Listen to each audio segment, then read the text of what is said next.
Tips guru ke-13, pembelajaran berdiferensiasi. Simak baik-baik ya teman-teman dan semoga bermanfaat. Tentunya dalam merancang modul ajar yang berdiferensi, kita sebagai guru harus memahami dan mengetahui hal-hal apa saja yang harus kita persiapkan untuk merancang pembelajaran berdiferensiasi. Pembelajaran berdiferensiasi menurut Tomlinson adalah usaha menyesuaikan proses pembelajaran di kelas untuk memenuhi kebutuhan belajar individu setiap murid.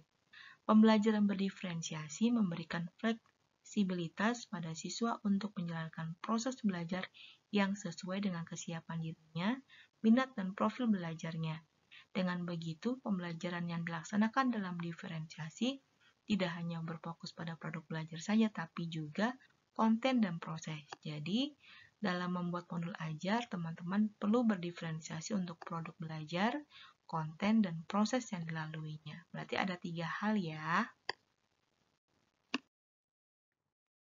Hal apa saja yang perlu diperhatikan untuk merancang pembelajaran berdiferensiasi?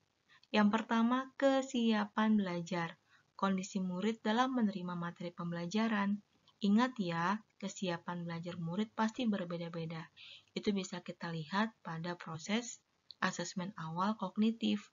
Jadi kita bisa merancang pembelajaran untuk kontennya disesuaikan dengan kebutuhan muridnya.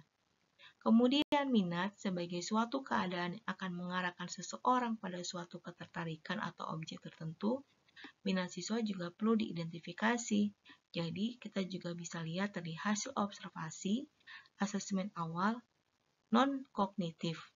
Yaitu bisa jadikan salah satu faktor untuk merancang pembelajaran juga.